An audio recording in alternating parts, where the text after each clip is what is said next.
Hello students, I am here with the class 10 topic arithmetic progressions chapter number 5.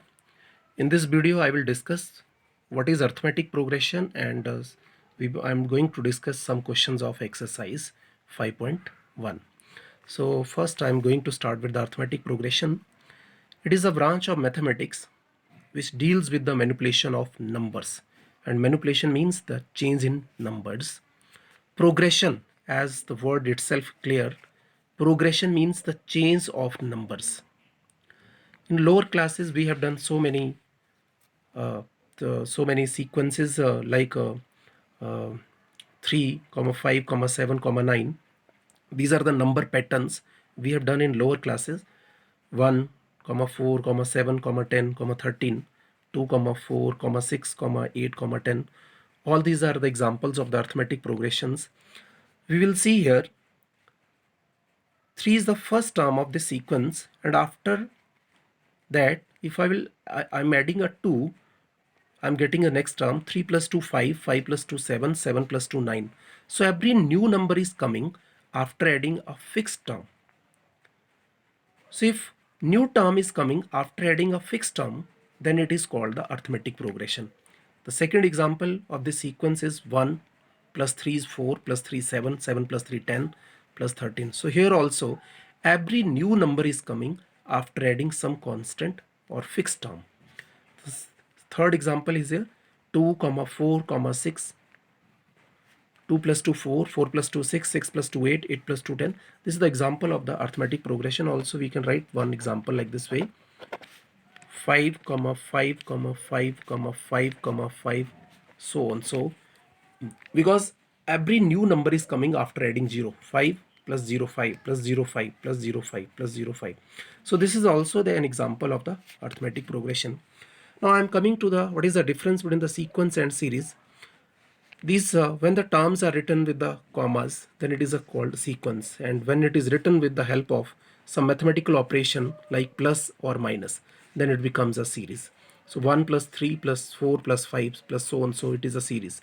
2 plus 4 plus 6 plus 8 plus so on, so it is a series. And if the last term of the sequence or series is given to you, then it has a finite terms, and if the last term is not given to us, then it has infinite terms. So and so means up to infinite terms. So last term is not given here. So now come to the definition of arithmetic progression. An arithmetic progression is the list of numbers in which each term is obtained by adding a fixed number to the preceding term except the first term. There are so many examples I have written. Every new term is we are getting after adding a fixed number or constant number except the first one. So the fixed number is called the common difference of this arithmetic progression, and it can be positive, negative or 0. This is very important point. This fixed number can be positive, negative or 0. I have taken one example here: 6 comma 9 comma 12 comma 15, so on. So 6 is the first term, so in general form we will write a1, it means first term; a2 second term; a3 third term; a4 fourth term. In some books it is taken as t1, small t1, small t2, small t3, small t4. That is also the term 1, term 2, term 3, term 3. That is a notation of the terms. So in some books it is written capital T1, capital T2. That is also the notation used for the terms here. So here first term is A. Now if I am subtracting first term from the second term, that is 9 minus 6 coming 3. If I am subtracting second term from the third term, 12 minus 9 3.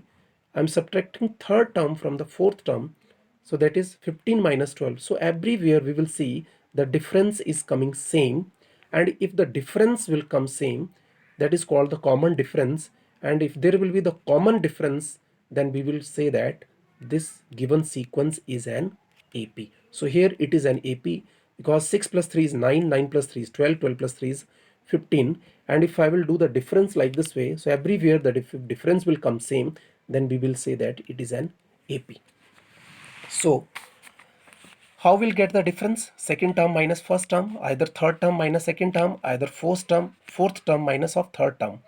So two consecutive terms, there are two consecutive terms, and fourth bigger term minus smaller term, then we will get the common difference. So here in this part Common difference is 3 here.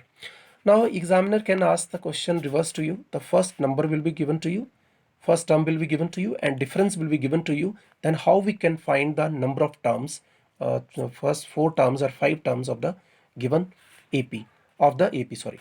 So here first term is 6 and the difference is 3. So second term is coming after adding difference in the first term. So A1 is 6 and A2 will get, that is second term, A plus D, 6 plus 3, 9. In the same way, A3, so A3 I am getting, that is A2 plus D, so that is a second term is A plus D, so it becomes D plus D, 2D. So here A3 is 6 and 2 times of difference is 3. So 2 3s are 6, 6 plus 6 is 12. In the same way, fourth term we are getting when I'm adding D in the third term. So this is the third term, A plus D, it is the third term. So when I will add the difference in third term, I'm getting the fourth term. So it is D plus D, it is coming 3 times. So it is coming A plus 3D. So after solving, I'm getting is 15. Again, I'm getting 6, 9, 12, 15. I'm getting the same sequence that I've taken. So here we generalize that A plus D, A plus 2D, A plus 3D, so on. So this is called the general form of an AP. This is called the general form of AP. A plus D, A plus 2D, A plus 3D, like this way. This is the general form of the AP. That's all. And next video I'm going to discuss the exercise.